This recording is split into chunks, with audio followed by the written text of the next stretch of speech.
o le nganga fia ma le nganga whaftai le tua o maua foi le lau le lei. Ne foi vai aso o warso o ina o tātou pokalame masani o organic o artificial. O fia le foi le o leo fai mafonga nei pokalame ma se foi le sunga le whawhengainga pasta le moana wilpap. E whapea foi le sunga le whawhengainga Joseph Hunt. E o wholofon whaatalo whatu i le sausi ma le mai moa mai ia se tātou tunu i tawha i se o le nei lalorangi. E fia le nganga whaatalo whati tupu matamali fai pule fai launga. Fai tua matausi sa oa matamaitai whapea le malosi po le lautele o le tātou tunu. Le whangaroina fo le tāpu inga malu le tātou e kalesia wha malo le talo wha malo fo i lavon sai. Tātou i lava i suia inga o le tau e maise le nei soi fuanga. Ia le manino a fio ngā le tua o nei me umatulai mai i le so. Ia walata le aso e fio mai tātou matai wha malo le lava pale ma le lavon sai. Ia tiutem whaivon ngā le tua wala uinai lo tau soi fua. Ia maise ro mātou ora vai vai. Velo le suafa maulunga Yesu Kiriso wha pere a inga tua le langi. Mātou te whaapea tuai nei vaenga o tātou pukalame. Tā alofa lava. Le whengai ma tātou pukalame la whātu le sunga le whaafengainga. Ia wase tātou talo amata i nea fiafi. Le tualo mātou tamailo fia langi o le ingai fo i atu i lau fio. Amen. Le nea fiafi le tuo mātou o le atu wha mole lo ngā pa ia te tolo ina i mātou malama. Le sisili le whawina lo on taitai la hala mai ai le tuo le nei fiau o le organic ma le artificial. Ia mwhai o na eise leo le upumoni. Ai siri le tua i mwhai no o atu i loto mwhinangalo. Te tala le whaafonga lo nu, te tala le maamlama. I mwhai no lato utalia ma le whaafatai le upumoni. Ma lato i loa le whaalutanga wa i saunia mo u tangata. Wha manuia mai le amataina le nei sauninga nei pokalame. Se i me uma e fo i le vi inga ya te o Yesu. Amen. Ia naua whawheloi alo i atu le malo le tātou atano le suna ia masirota puatanga ia le ngante leo tātou talo amata saunia le suna whawhenenga ia Joseph Hunt o lo iai se mea sili na tu ngama matautia i la so awa ngai atu le lalolangi i lona toe i tu la e iai le wheau muli le atua o le wheau e ilo ai le ola ma le oti. A ua whai e sātani o le tongawhiti. A pean mo le mautusi o Efeso. E whaangaina e sātani o tongawhiti. Ina ia whaasisei na i whanau le atua. Pita i o korinito whai mai e le whaasiseina, e le whaasiseina fo e sātani o le whanau a le atua. O le se senga lanei.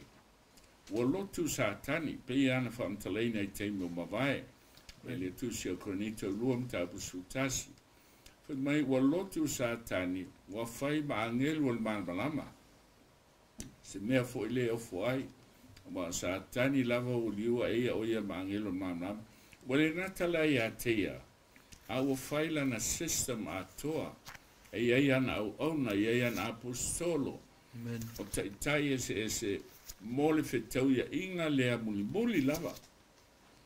O le fetau inga la lea muli e mafua mai ona o le upumoni. Le fai mai ai nisi o le whaaleanga o lotu ma nisi tūlanga whaapena o le abuse o le freedom of speech. Peitai. Sa moan tātou ui mai umai natau sanga o tea. E ti ngana fai upu mamafa i le taitai o le malo. Matuulo na ata i mea matautia tu uai. E le ai ase si fai mai o le abuse le freedom of speech. Amen. A o le teimia na launga i loa le whiau le atua. A la langa lota ngata o le abuse le freedom of speech. Peitai. Tau tino Yesu lava ia. Ele i saua a mai se file mo. Ana saua a mai le pelu e te ai ma lepe ai a inga ma lepe ai noo. Ai sea, ona ole upumoni. Si silva o tō. Ole fase sea sātani ole tonga fiti. Mo le maule e whalinga sulufa upu iwa o sātani. Na te fase se le lalolangi a toa. Ele se sel tu supai ala ngā luenga na le fase de. Awa fili sātani il wherenga fō. Fiu e fasioti il whanau ale tu e whenga tuai. Ai o ti atu leisi atu lai mai leisi. Ona filifili lo leo Satani o le a lotu. Ma faila na tapo inga e peia o tapo inga le atua. Amen. O le series a tola neola tatu a mata I vessel nei. O le tatu mai mo ai se I whamatale tu spa ia la vaia. Le oso whainga matautia Satani. Lea ua tatu e vesi ai le so e o ai luna whai unga. Amen. O whaatuna la le autuina ia le series whapitoa lea o le tali a le atua e le whase sewinga ese ma le matautia a Satani I te tonu o le kalesia kerisiano. Wa lotu Satani, ona le mana o le Satani e tase lotu, a ua lau maia o onga whapau pau maia tua ese whapau pau. Ua palu ai o le waina e tau i tusi o whalinga, o le waina o le whaitaanga. O le kalesia tasi ala na kalesia na o Yesu. Peitai o lotu Satani, o na iai lea o le whaitaanga, o le ngata ia Yesu le tane al fine le kalesia, kerisiano. A ua lau mai ma o onga whapau pau. O le tasi la tane au whaitaa. Wa mai ai o onga seseia e tau o le waina o le whaitaanga, po le waina o le toa sa o le tua. O le ala la tatu whianga ine mal series, o le ale tali e le atua I le mea. Le ale tali e le atua I le whasese lea. Sa ve vesi nei lo tatu atu no o Samoa. En palo to le mafuanga, o le tula fono. Amen. O ai la usita il tula fono. Po le si tu, o le tu e ustai, o le tu na man malo. Amen. Ai sea, langa so se malo man malamo le langi. O lona whawai, o le tula fono. A tau loala I le atua maltala lei. E iei le whawai o le malo le atua.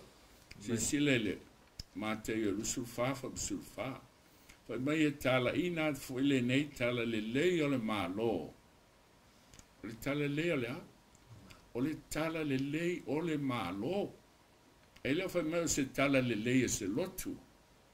O le lave e aluatu le au o le malo le atua.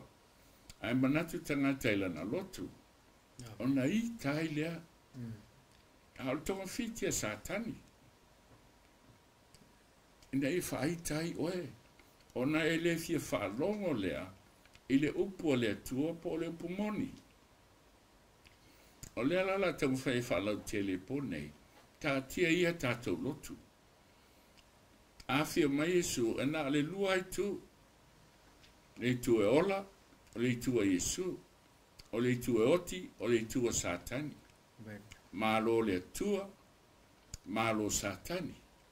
Malo Satani e tau tispa ia o le malo le ansala. Malo le tua e tau le tua o le malo le amiatonu. Le iai le taimi utatu iai nei, e whaingo o le malo le alofatu noa. Aisea, o le ami o tonu o Yesu, ua whaola I nai tātou. Fatu nama le whawai o le tala lei.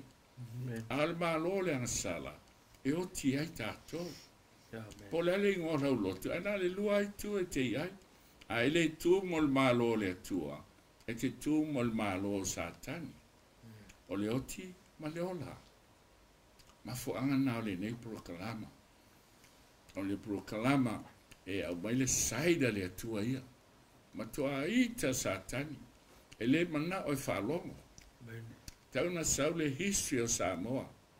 Sau loto le TV. E na pai loa I le mea e loa il malo o Satani. Ta ofi loa il malo. Mai le sau loanga ua siri atu il whaisio tangata le mea wafea. Oi al tala le lei o whaotanga. Wa whawheana manatu tangata o whaisio tangata. E hanam na datu, o le tonga fiti a Satani. Le lau ala into e tau whai a mai a manino le lei.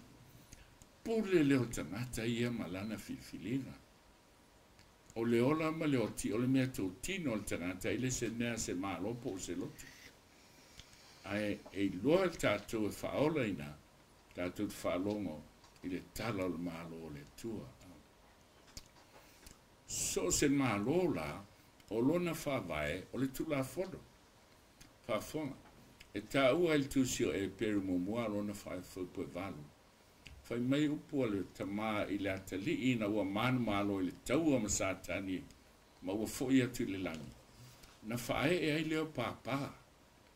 Langa o ia sā liu tino tangata. A ua fōi atu le langi.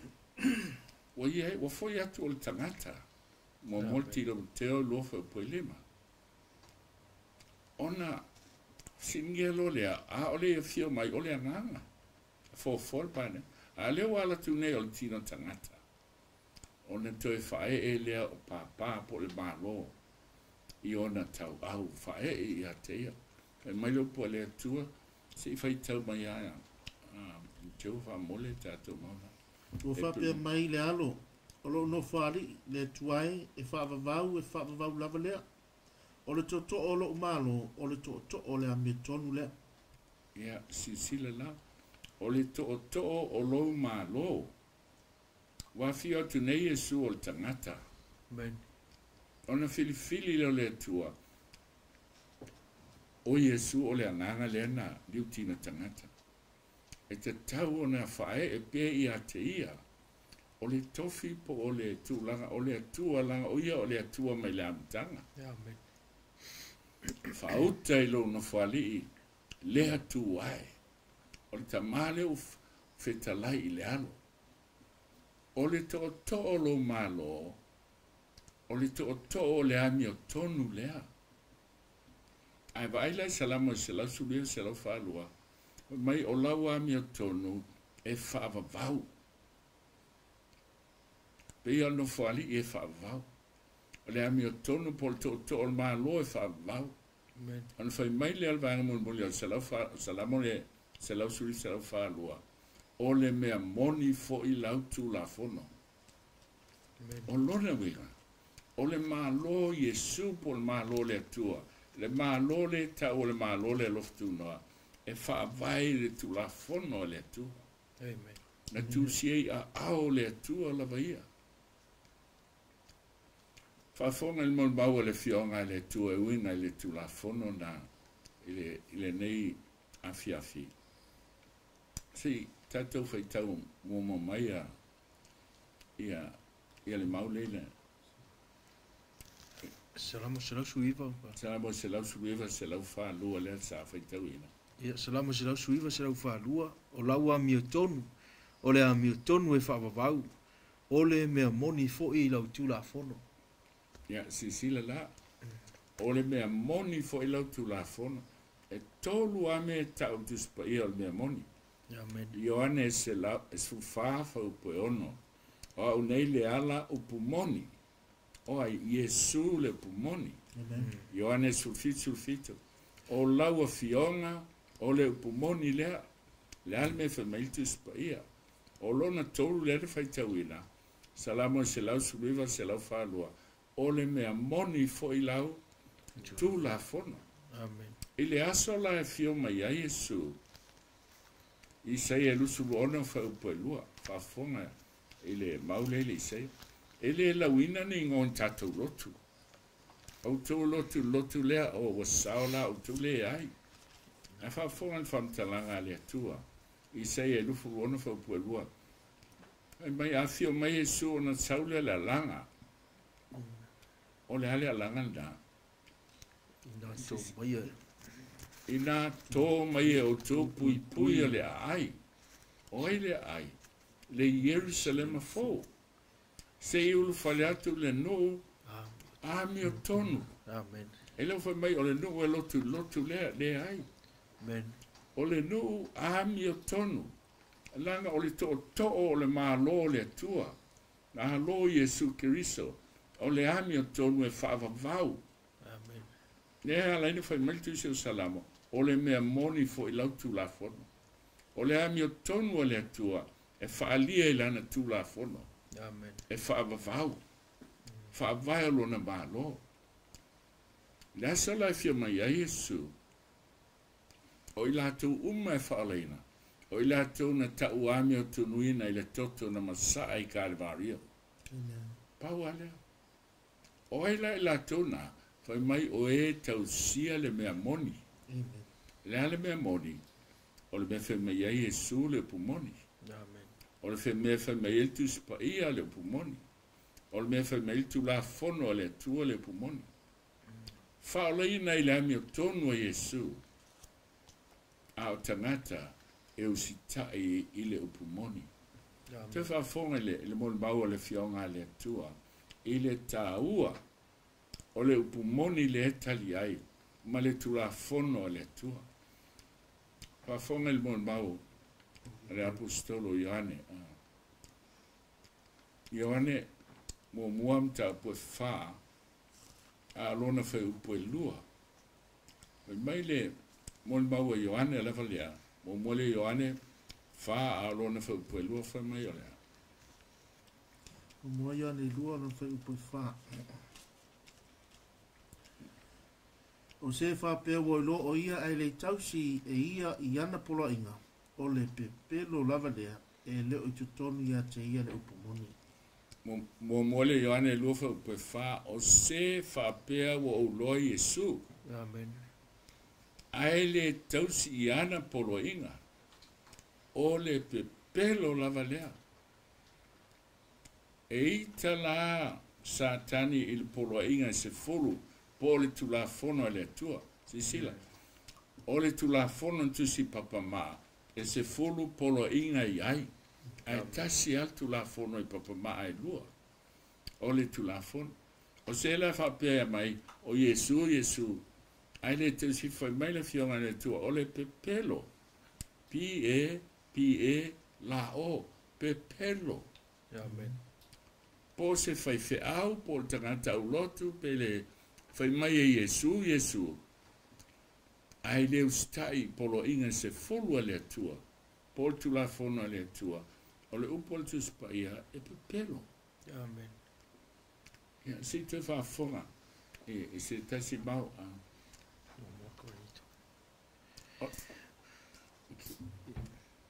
Ia fa fonga a. O le moli mau lea. E le tusi o korinito. Mo mua mata po fitu fa po sfuma leva. Mo mua korinito ta po fitu fa po sfuma leva. Se fai tau mai le mau. La foi tawina. E le au ngā lava le peritome. E le au ngā foi le peritome. Wana o le tausi i polo inga le tua. Peritome po le peritome. O mena whenga tuai. Amen. Wa uma, wa tu i whao sa tauro. Tu la fono sa tu sia mose. I le tu si matu i le tu o le tala au. Amen. A fai meltus pa o Paulo le e ona le ua na o le tausi polo e ngā le tua. Oi, a whela e sa wai lea o onga fai mai Paulo. Ua tanga na soli tu la fono o le tu e au ngā. A le fai mai Paulo. Ua le au ngā le peritome ban le peritome tu la fono a mose lentu tu i whao. Amen. Aua na o tausi polo e ngā le tua. Ale iai. Ia ele ngata i lea. Fai mai tangata. Ole ile tusi leo. Pe ua umal whenga inga tuai. Amen. Inga tuai na iei tu la fono. Whengi fau o les tu la fono. A whafonga il mol mau le fionga le tua. Le peru lem tapu esfuru. E winga il whenga inga fau. E peru esfuru suono su fitu. O whenga inga lava le nei o te whaia i la tōpia mawai atu i aso. Amen. O lo whetalai mai e le ri. O te tuina atu tu la fono i o la tō loto. Ma o tusi o la tō mawhauwhau. O la tō ang salafo i ma la tō soli tu la fono o te le tu e mana tua lava. Tai, vai te inga fau mai. O te tusi au tu la fono i o la tau mawhauwhau. Ma o tu ina i o la tau loto. Amen. Whenga tuai sa tu sia papa ma al tu la fono. Al whenga fau tu sia le nana pa ia. E tu tonu o tatu loto. Amen. E leila se mea whape o mawai. Se tu la fono wale to e ngā. E lua tu la fono iai. Whai tau le tani rua iwa wha pusumutas. o tulafono na tusia i a ao le tua. Wa nga sala Israel o mātou solia au tulafono. Tulafono isfulu le tua. O le mele o mai ele māleia o tusia tulafono a Mose le o una le tua. Tulafono Mose e ele whaasalanga. Fasi le manu. E whai masui o tangata. Po le whetoni maa i oti. Talua o tulafono le tua. E tasi alo na sala. Mo mole Ioane. Tolfa pufa o le ana sala. O le soli o tulafono. Ana whai taule el tu si Roma. E ono whau puel ful tolu. O le totoni le ana sala. O le oti. Pa wale. Ile alo fatuna le tua. Ia Israelu. Na whaatanga ai. E fasi le manu e whai masui o tangata. Aisa. Langa ele ia fio mai Yesu. Ai ina ua fio mai Yesu. Ona le te fasiele o ni manu. Aisa. O Yesu le o fatino ina. Ia le sala na fasi aina i manu. Sisila, lual koronito lima whakosutasi. O ia lufutasi. O ia ele ai sana ang sala. Yesu. Ua fai o ia maanga sala. Ua fai o ia e ia maanga sala. O le sui o i tātou. Ina ia vei tātou mami o tonu ale atua. Ua maliu la Yesu. E fai masui o au. Le tangata ang sala sa tauna o oti. Ua maliu Yesu e fai mo usui. O lona winga e ala. Ua maliu Yesu e fai masui o tangata. Ina ia o sa aloto ai. O te alu soli tu la fono le tua. Amen. Alaso manatu ai maulia o il fasio tangata. O e sauni o le afawila. Ai oso mai alis tangata ofo mai. E o te fai masui o e. Nase mea te fai le tangata. Leo aso uma e te ola wa e ole le ola ai ta lafu. Amen. Ono ole mea na fai le tangata le pe ana fai e ma fai le itu ai ngā mea. Ma liu Yesu e fai masui o i tātou. Amen. Ina ia vei tātou maami o tonu ale atua. O lona winga e lana ma liu Yesu e sa loto i tātou ma fai le sala. Pe o na ala langa nei lotu mun tangata. O le aise tu la fono. Amen. A fai o le stu la fono, o le te aise tangata e ana sala. Sa u ma tātou le lani. Ato si fia me te ofoe. Ti ngana i loa o se pe pelo na mea. Ai te whaalongo ai ai. Amen. Te langa foi oe. Tāsi altu la fono e taulo iei ala langa loa la whailotu. Wa lea ngā. O lea. La fono lo na wha. E maile skelu e losfufa po e losfulu e ilo ai e lea tuona tangata. Mauron tangata lo la tau tua. E itala i ai sa tani. Au ia mau uma. Lau maile. Luka e sulonsu fitu. Ma vai mo file langi ma lau langi. E le ma vai se iota po sfasi mtaitus. O lau mea ia le. Ma te ia le fitu lufultasi. E le sao e a. E le sao. E le ma lau langi o le fa mai a tau. Le li ie. O aina. Leu fai lotu. E a la langa le li. Vanga le sili ana ita pe a tau a le vela o lotu. Ala langa le li a fa meisu e te le sao ai sea e peru mo ia kopo mo fa po sfuma al valu ia como mo sfu valu o le me moni foi la tu la fono le ai salamona se la subeva se la falu a fa meltu se ia kopo o lona finangalo na fa na wai tātou le pumoni. Amen. O lona finangalo. Amen. Na fa na wai tātou le pumoni. O le ale pumoni. O le mea moni fo i lautu la fono. Amen. O le mea moni fo i Yesu. O le mea moni fo i. O le mea ufai mai aile tu sipa ia. Si lautu le ino sia ele tu o le mea. O le tausia tu la fono e langa Yesu. Fa fonga ele. Fa tau te risul valu alo na fa upoiva. Whaafonga le whamtalanga le tua. Fai tawina. O le wali liu ese una talinga. Ai le whaalongolongo i le tula fono. E ino sia lana lava tatalu. Whaafea le whai au le a tatalo e tau le uma. Aia e le te taunu mai le tau sia tula fono le tua. Whai mai le upo le tua e ino sia i ova lau tatalo. Amen. O le wha maoninga le mau tutu mai le fionga le tua. Amen. O le tula fono le tua. O le wha vai le olo na malo. Ia wha fonga la i le meo whai e satani. Mua lava e mana o satani. Ia so whai le tula fono le tua. Anga o le wha vai. Amen. Amen. Wha fonga la le meo whai. Tula fono mua. Aua nei whai mo oini atua ese i uluma, e soto le sulvaru. E lua papa maa al tula fono. Mua tasi au el wha o le wāl tangata ma le atua. Papa maa alo na lua, o le wāl tangata ma lo na uso a tangata. Amen. E wha la il whainga o le tonga fiti ma le os whainga. Tula fono mua au nei whai mo oini atua ese i uluma. Oh! Ai a faila e faisa tani ba tua ia te oe o soli pora i mo. Tasi ala me fai ai. Tau tangata. O au o Lucifelo. Le ngoa au te le pa u le anasala. Tau ie le ngoa na mo sa avea o mangi Lucidi e fia loa ili vaa lef. Ba lef. Tau iai. O oe o le atua sili ese. Amen. Ja, fai tau lai le Isaia sufa, fa po sulua o sufa. Fa mele fiongan, oi u fa apion pa umai le langi o oe le ua pupula. Amen. Le hata li o le tae au.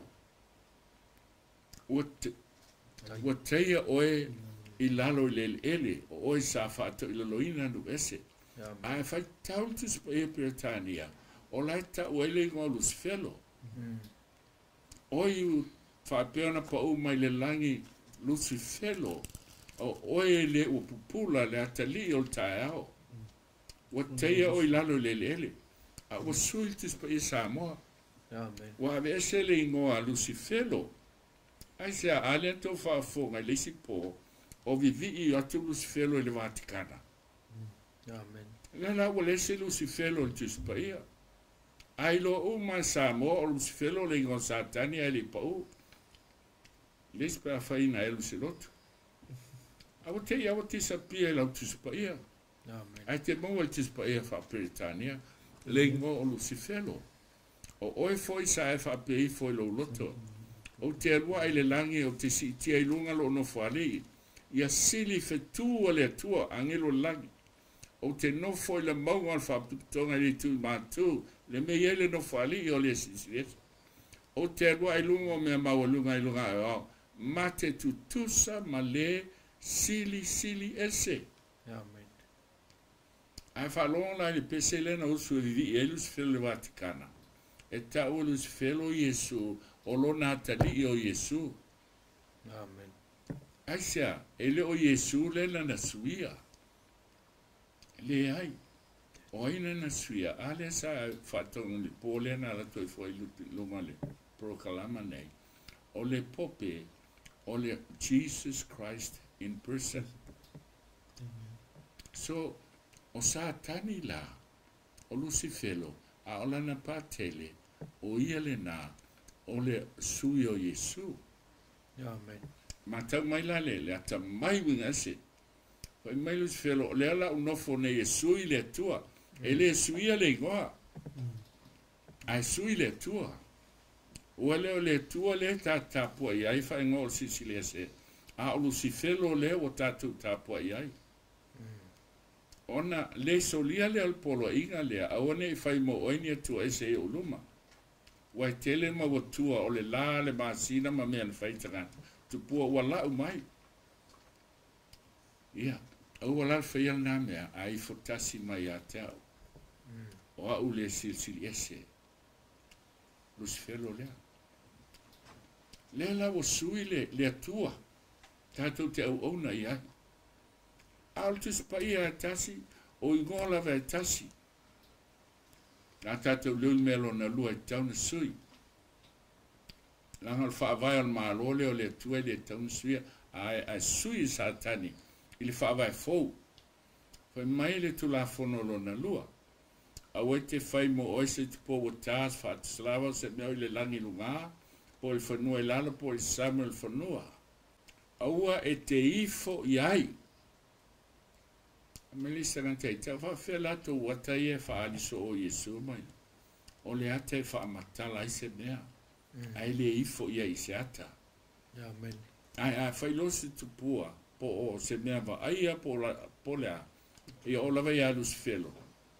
A e ifo i ai. Ma e au auna i ai. Pe meila whia ngā lea tua. Awane e whaia se si mea whaalua ina i au. O au o i o walawa tua. Amen. O le atua e fua. A le wana fuai sa tani. O Yehova le atua. Na tele fai se tu ese. Amen. Alo na lua la, e tele mau tupua. Alu tono se falisa. E te vai e fatu sa o Maria ma tupua e se se. Ona i lua lea, o le mea na fasa mai e le atua. Amen. Fai mai o te tau iatu i whanau o le wāmia le tonu mo lato mātua e o lava i tupulanga e tonu ma le wha o e ino mai a tau. E le ngata e mālaia la ui fo i tupua a e o le tolu ma le wha tupulanga o lato whanau o wha solo ale mālaia le whetu o le tua si i vana ua sui. Le tangata Salamoa ma whai atu ia Yesu. Ia, sisila la wawai sa tani tu la fono lea. There is no way out. Lang o lela ve aia. Wala, tipil tu la fono lo na lua. Amen. Anga mele fionga le tu mata ia lima sufitu. O le e ma vai le langi ma langi, e le ma vai se iota po se fasi mata i tu se tasi. O tu la fono se o tau nu me uma. Ele o tau nu me uma ne a fa solo le oti.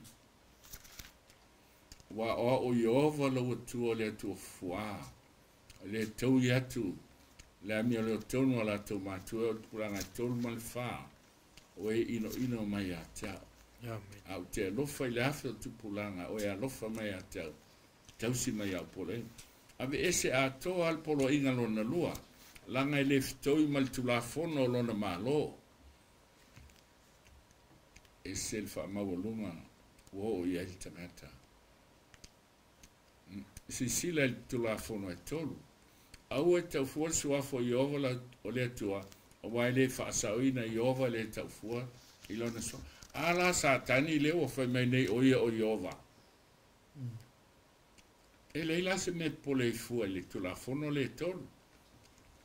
Alfa lave wa ve ese lona lua le la wa lua nei tu la fono e tolu. O te mena tolu si sila mai il fa vai o malo le tua mal fa vai o le malo satani ma le so fa inga satani o le fa vai o malo le tua. Na tatu mai polo inga fa. Ye mana tu le sapati e te fa pa ina. Oh nai le lei.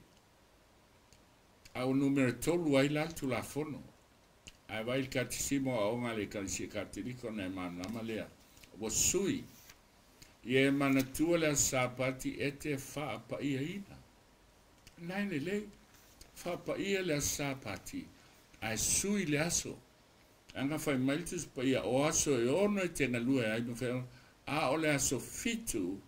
O le sapati le o le loto aso fitu sa botu do tasi. E sao? Me ai. A o le aso fitu, o le sapati lea, o e kalesia kerisiano, le ai. O le aso fitu, si sila sa moa, tasi, lua, tolu, fa, lima, ono, fitu. Langa e tō tele tā tō ata mamai e tū tilim fai mai. Manuia le sapati, a o le aso mua. Ele i lofa i tau le fitu. Amen. Aua e te whaiaise ngā luenga tasi. oe malo atali o a fine o ntane o na fine manum tangata ese.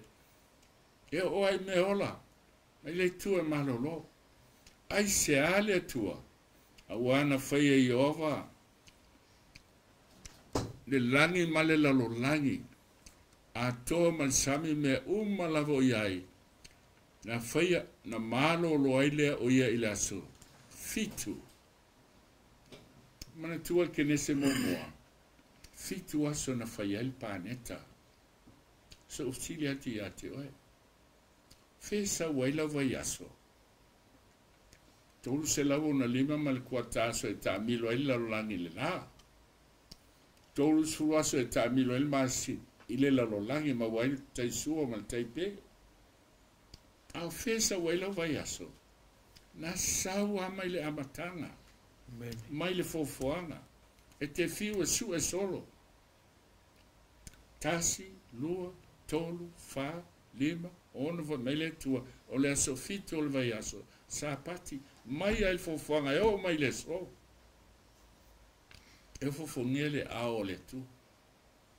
Tau e tatou o le asa urua i aso. Aso ngafua, aso lua, aso lulu, aso tofu. Ingona tatou.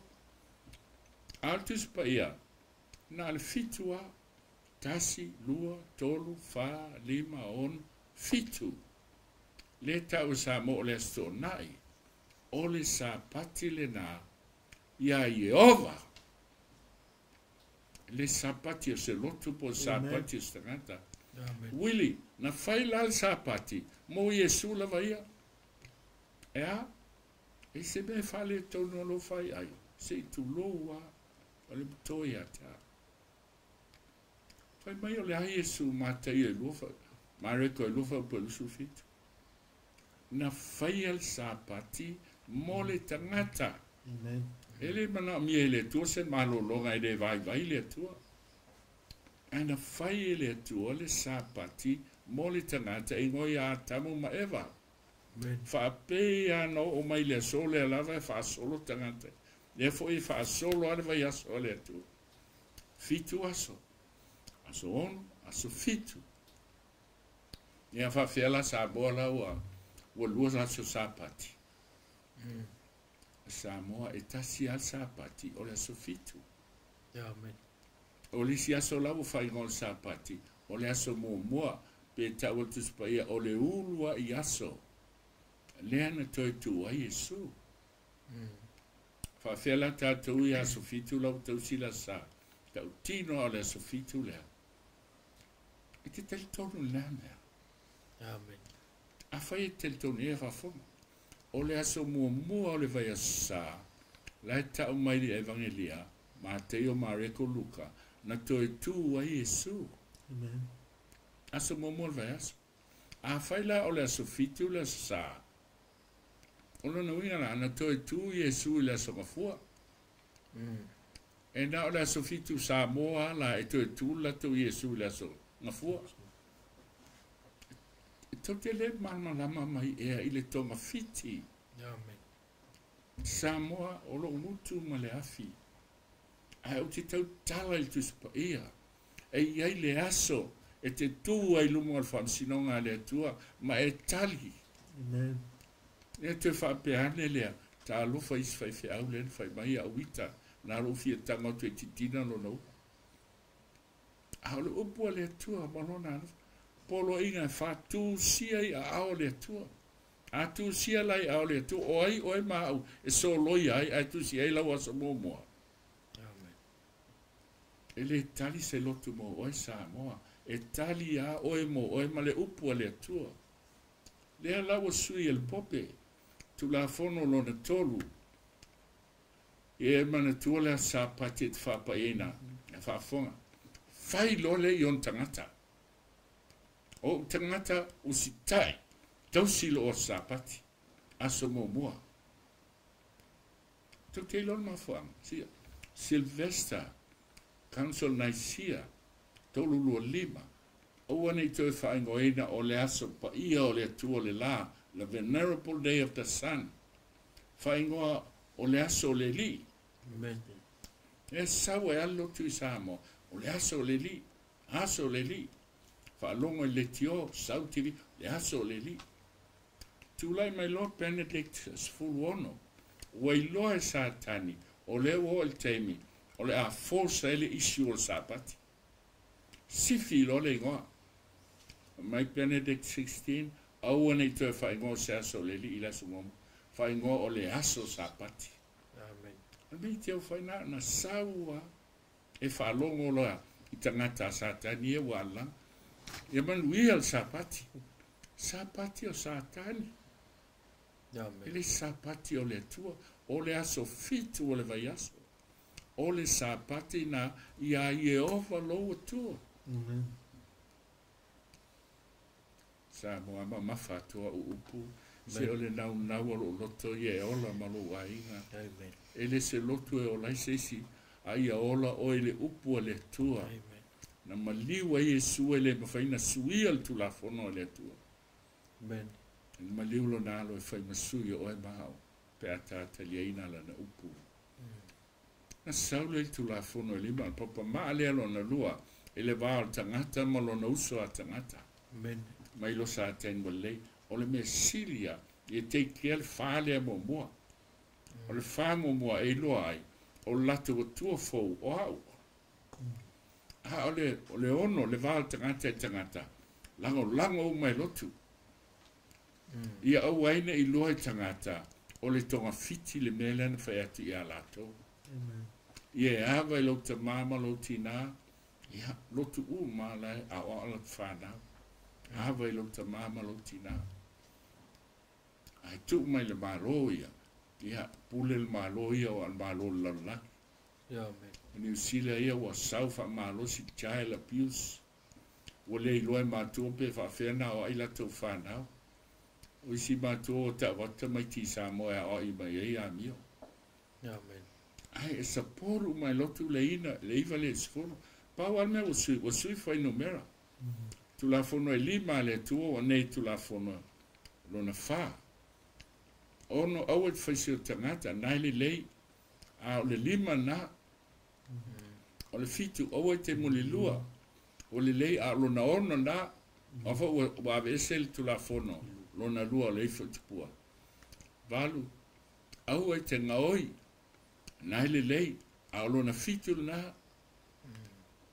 Iwa, au ai te moli mau pelo i le lua te toa oi. That's okay. A lona valu lana tu la fono. A ua lo malo, matama e lua malo. Malo le tua le ela na se fulu lea. Malo Satani. Lea ia i fesuia inga ia u fai ai. Ina ia avea o ia o le atua. Se fulu. Polo ina se fulu a le atua, malo le atua. Aua e te whaimo oi. Aua e te mana a fua le fale o le lua toa oi. Ona vai lua le Satani le mea. Au mai le si afol tu la fono e se fulu. E faa lua, e vai lua, ia ato aila ne se fulu. Amen. Ma le vaenga muli o te mana o le avale e luoto a i po lana ona tane a ona fine po lana po i lana asini.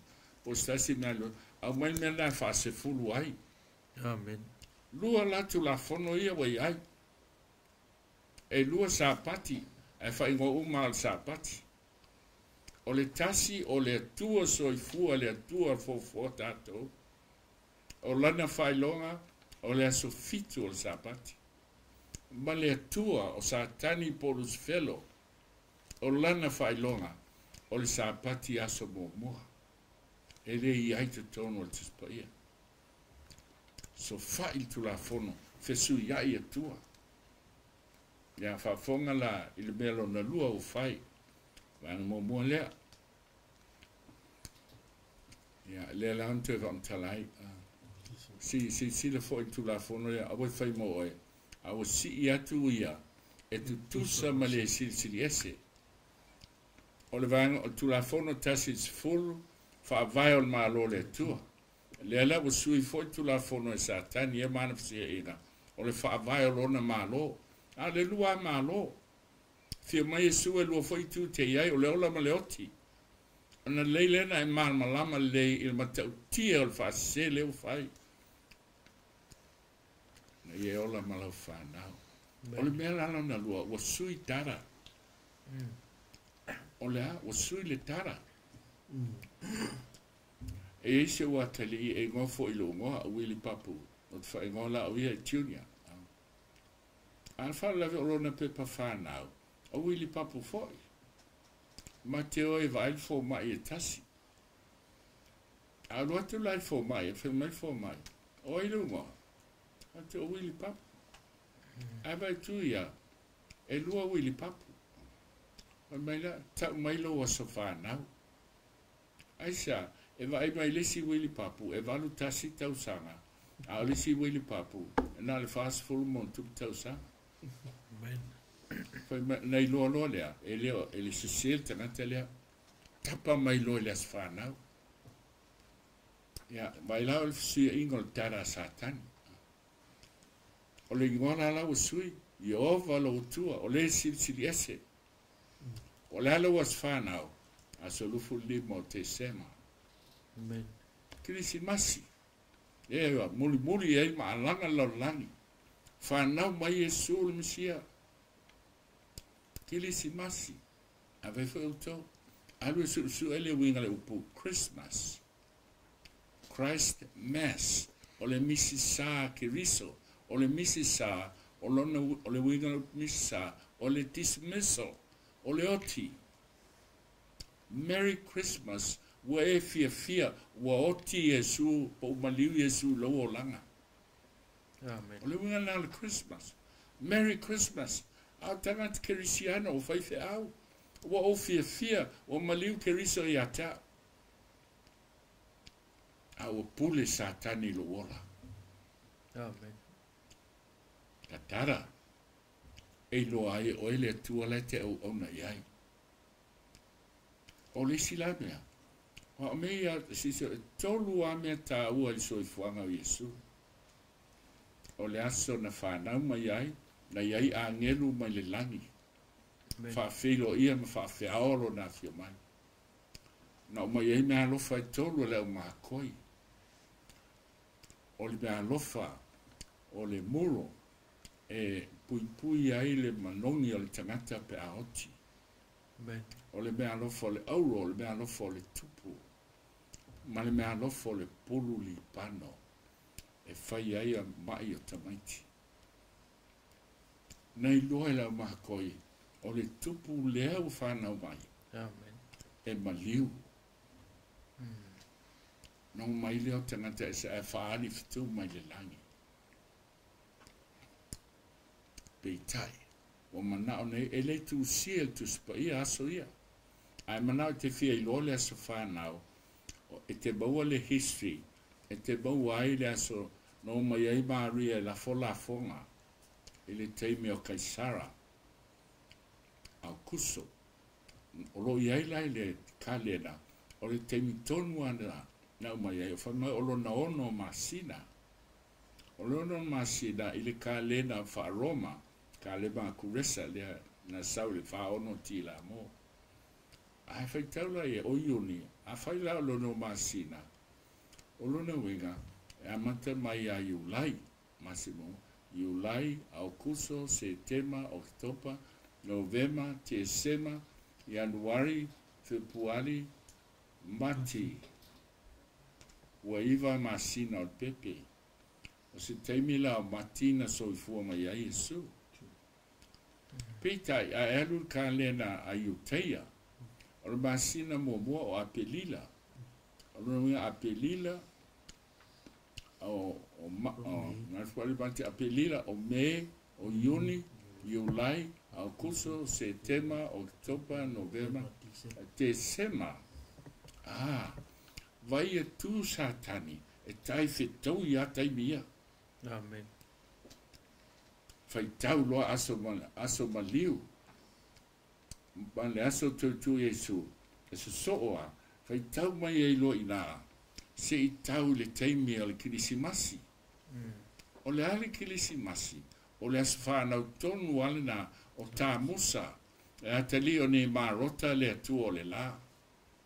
Vai whautou. Ai lola e whealua i le aso maliu ma le aso tu.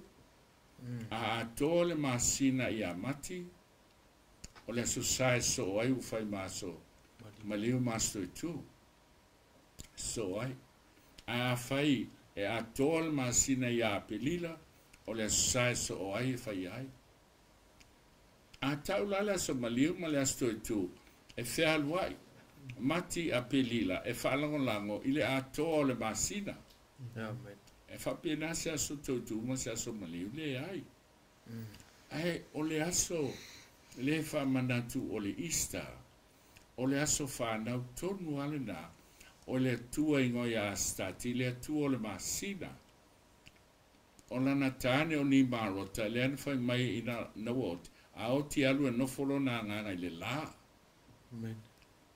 maliu leo o le tamai tai leo a stati fai mai o lona tane lai le la o ia la e nofo il masina o le aso maliu la lea e whaamanatu i nei e le se aso maliu o Yesu a o le aso whaamanatu o le atua o le masina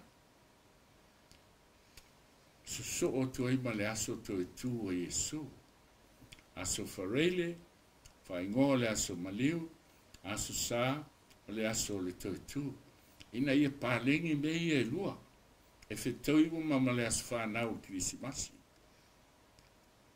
o le tara o tā musa le atali o le atua o le la le atua o satani le tama lona atali o tā musa o le laua o mai sui ai Yesu taluai e le iloa se sila tonu whanau a Yesu tu ulo e las whanau o tā musa o le aso le masina maliu ma le aso tu o Yesu e la talata ia tu ulo ia e whetau i le lei le sola fe sili so se lot kerisiano o le ala so fa o aso lufu limo te sema Christmas vai foi o tau o fesa wai Santa Claus o le ale winga le ingo Santa Claus Santa tasi ale en na ua fesu yai a ole ingo Satan Claus mo mati ua satani na ua mau ai oe kai alanga lea aso fie o so i fueso ai ata e satani ua maua oi ona matai anu ai ona Claus tina ai oe talo fai ai a silsila wa suil tu la fono le tu fa va il malo e voilà malo it fili ai malo le tu la fono es fulu lon fa va malo satani le fa sina tia o il swinga wa suil tara kasi ale ngola u tau fa o pe al sapati a suil tara le tara aso mo le si aso fitu sapati o le tu Amen. to tia le os faira anena le mena satani te whaalongo mai proklama lea. Langa i te le whaalongo i proklama le sisi mea. Pa wale proklama i te mangana mai. Organic. O le me whamaile tua. Ia po le artificial o me whai e tangata. Amen. So whai atu ia te o tuere whaamanta. Pepelo whai ngofie. E te tali tonu e se Santa Claus. O el tamama o el tina. Ele o e ale avea me alo fai lalo laula au Krisimasi. Au e te ifo i tupua lau Krisimasi o le tupua. Amen. O le whātu sa o tā musa. Kau te mantua le tala ia tā musa. Maliu tā musa en whaatu tangata au o ti. Tau te wātu tu mai. Fiu e te tali. Ava tu pua e sila au.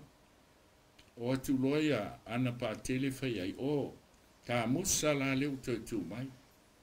O se whana uma la e si mai tā musa na tu tono tau fale. Malo fale. Lau iai mea lofa ia tā musa le atali o satani. E whawhau mai. Mō tātou asfitu se o tau te whitai. Pa ona uola me le asfitu a pele lo loto. A vai o tau. A e fia tali tonu po o ta whea le asfitu pele ai. Alwe va aila tau falsa. Tau sanga ma vai. Sa se lau kirisi masi o tupua. O leso, tau i toe ai le se fali sa fitu. E te le vai se lau kirisi masi te le. Amen. Ai se a wala mai tupua i tutonu. Alanga wo suilo na whaavai. Ai walo ia e le tua e ta fea le fine. Leu tau nuu i le so. Amen. Ok, lela tau tu leo no e whapelta programa o po te tasi. O leo kene. Alu mo mo le si vaena. Whaamatala ai se vaena o le tau a le whai nei. Ia, a lai freshen tau pu na fisili mai leo la ua nei. Ai ava no oe, e mwhaina e fisili mai vai aso nei, o na tali et foi le vai aso lea. Amen. Okay. Pamalo whaftai tele lava mo le whaalau tele ina. O le oso whainga le wai iai i le malo le tua ma le malo satani. Ma le tamwhai tali atu i le whaasese. Le lau tātou wa i atu tātou mautinoa. Le papa maa mua le sa i tula fono le tua le mua o ni whai mo ese tua ese o luma. Awane i fustupu o taps whaatusa. Sa le tolo le ta fori swafa yo. Lalo al papa mua i whai i e mantua le sapati. Sa le i e vahanga papa maa rondua le tautala i availu tamamanu tina. Va so mea tos fulu. O le mele le te fia la tu il fisili. Le lawa vai se ne lon tolu. O ne i au lona lua. O ne i fustupu o ta. Sauna i le sapati o whapupu. Ia e mantua le sapati. Le mo o tātou taimi leu wha mai o le sapati le aso mua le vai aso. Ia, o le foi la whaatu la fono le sapati le aso mua ma o le mena lewa alanga itanga. A o lai tonu whamsilonga ia a vatu oe wha mai ua e soli le sapati. Mai la ia le whamsilonga. O le sapati se vai fo le kalena po whelo o whaasino ia le sapati. Ai sau wha mai lo whaasino le aso mua le vai aso. Wa leu sau kalena fo le Monday. Tuesday, Wednesday, Thursday, Friday, Saturday. Ai le vai aso wha vai aso i le Sunday. O fitu fo iai. O fitu fo iai. O le mena le fiumani. O lana le tātou te a o mwha ilo tangata. A le aso soani iwa e le la o mai taimi wha peo. Ia wa e tātou leu tātou maamlama e fitu i le vai aso o le aso lon fitu vai aso. O le Saturday le sa iai. A leu saune. Ua Sunday. Ua sa pati vo ina. Manumi ina. Le aso soani pea o mai taimi whainta wha pena. E mwhainta le tuai whamsino. Wa wha mai le whamsino. Se mai polar kalena. O le aso sa pati. Fe pa ue la sa pati. Le pa u le sa. Le la wa soli la o le sa pati. O le sa i ale fe mai whaitu le. Se i toi whaita ua le maule le sotolus. Fu whai poe vanu. Ia nan whai upo e vanu na sa. Ia e mana tua le sa pati. Le ilo lopo le ala le whamtalanga le sa pati. Le tam whai ne iei e sui. Ale aso soani wae le la o mai tātou taim whainta. Ia mwhai fo in tali e fo inisi o lātou. Pe atu tūlu mle whamsino, tali ela i o Yesu pele ai. E talu e te leo whaase. Le wā mata mai atu la fono, wā ese u whapupu i o whapopu. A whai e whesilinia i lolo tō. Pe i ese sātani ma se Yesu. Se mea moni ma se mea pepelo. O i e te iloa ai le whamaoni au tuspa ia. E i ai le sātani. E le inofo tutupu nei mea uma. E well plan el fili. O lona malo. Langa o le issue o ai le atumoni. O le issue na le whianga iai. A whai mai lau whamasino. Whai mai lau tuspa ia o le asofitu le sāpati. Ka lena al malo le whai mai o le asofitu le sā. La mea ue solia ai le upu o le tu. O le tali lea. Whamasino o le ale asofitu o le tu. O le atua le ana whetalai. O le asofitu o le sapati ai o le tua. A whaila o lo sunga le whamasino se kerisiano. Tau mai la po o le ale aso le iltus pa ia. E tau o le aso mua na toi tu ai Yesu. Amen. Ele ma whaina fitu toi aso mua. Tau mai la oi po fea. O inala e te iloa ai. O lau fitu le ka lena o le me fau ina ia opti e whana o le tua. Amen. Ka wala vai ngana la na ili whaingo fie. Ele Ona whaingo tali fie. atu pe atu mai whamsino. ele fai ngofia wa pena fet a fai tu maule loto o le fast ma ta ofi pele sa lo tonga o le tunu e mona sina taimi o le ava noa na wa mai le tua lo ye fa na o le tua i loto ese tau sila e fulia i le tua ai sa wala so si ai te mutu le upua sto ina o to filau o le sa o le matu ai ne savai fa sino ti el tangata mal fa mal sino le sa afa meltala to filau a tonu se sino fo ina ai le o no fo ina sui ai amen ale o sui le so fa taile tu o to ava no le o to e mai anga le tangata o le tu to tele ala ta po i mal manatu lava o le sufitu moni ala sa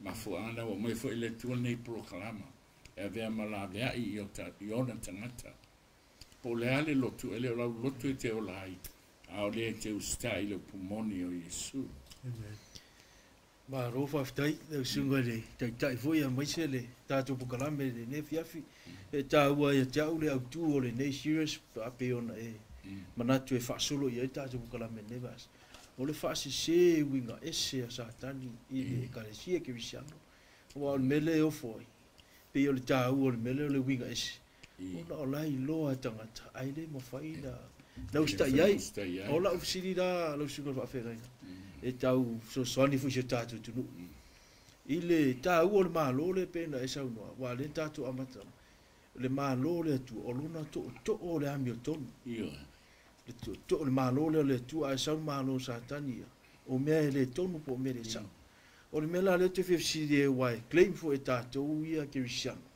la fo e manatu la to o le tau singa o le asa se mele lei ona ile tu ona ile tu fa ma hula to le mele lei o la fsira a fai o le to o le malo le tu la mi to o la sa so so ni so tatu tu o la le se singa o le mi to nu male mele lei o le ami o tonu le tua o le me sao amen a taulo le val tangata ma le tua o le me sao po o le me moni o le me fai mai ai le tua amen pauane ai ese lo sisimea o le ami se langa o le lotu e tapua i le tua i le ustangata a le la o tam fai sa tani sui e ia le tua ma mai fo le o lana aso i tapua i tangata ma le lei loa o le tonga fiti amen al mela na mana o i taofi program fa pene taofi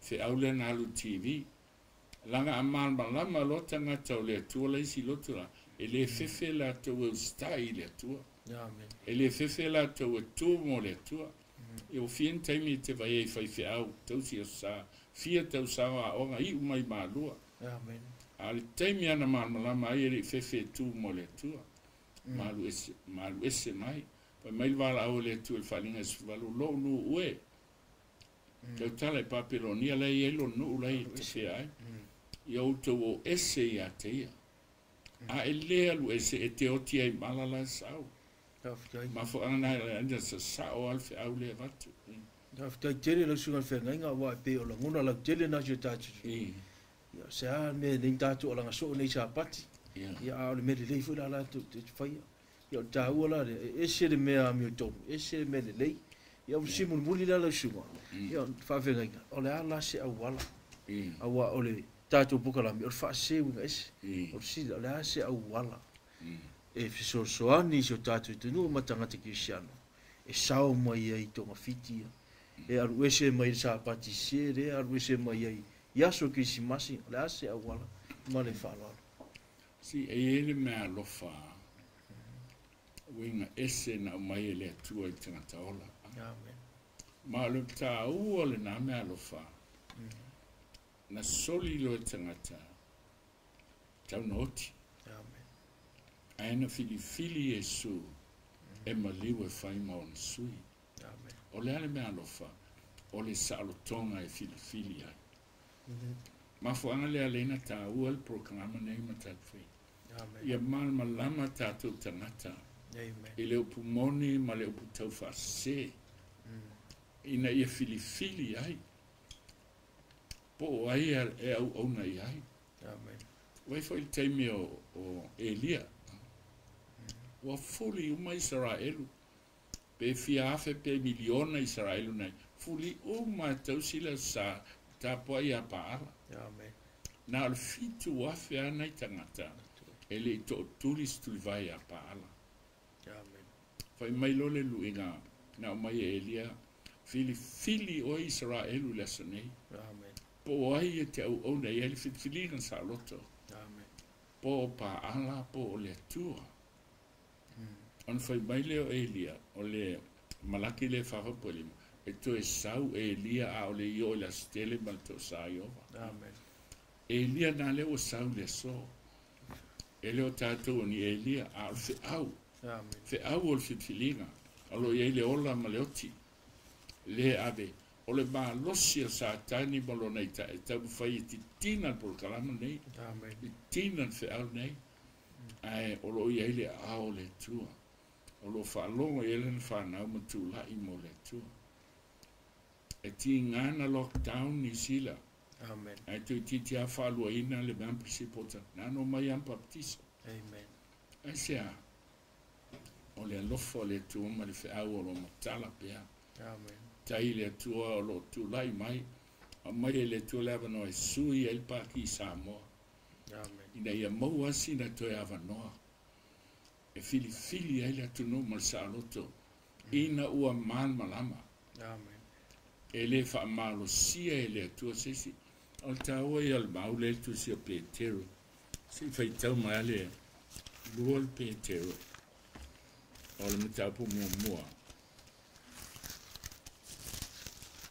E winga i le potisonga. Amen. E mai le fionga le tua o le whaatusa fo i le mea. Lua le Petero. Tapu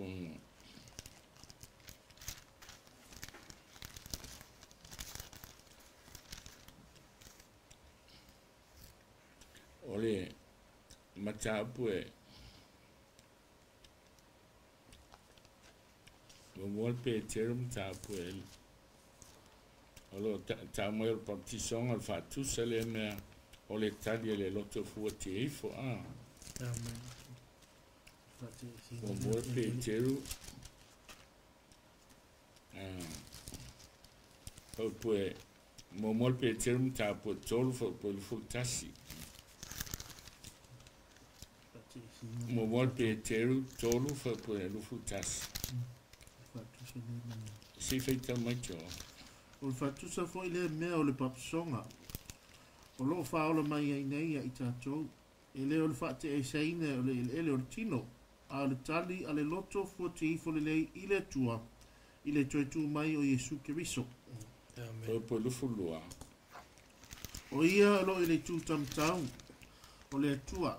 Ina wa fioa e o ia i le langi. Ua to i lalo ia te ia a ngelum whaipule a tō mai e manolosi. o le mele ka o le mana o lon to tu mai Amen. e lua mele baptisonga o le tali e lo loto fuati e ifo e le fa marsia Amen. a lo filfiliga po fele malo e te fie iai Amen. pe te tu fa tasi mai su lona malo o lo tali e lo fuati e ifo o le baptisonga ai ele si mele fa popo mai ai e mana o le tu e tau atu ia te oe o le baptisonga o to e tu Keriso o e to e tu whaatasi ai ma oe. Amen. Ma ua umana whaato i lalo e Jesu Keriso o au al pōng sā. Ma au al pōng luli e whaasana tau ia te oe. O whaato i lalo e Jesu. Amen. E lua la mea o le baptisonga whaamanatu ai le aso na maliu ai Jesu. O le aso na tanu mi ai tunga mausu avai. Amen. Ma le aso na to e tu manu ma lo ma iai. Le mana o Yesu is famna just whanau.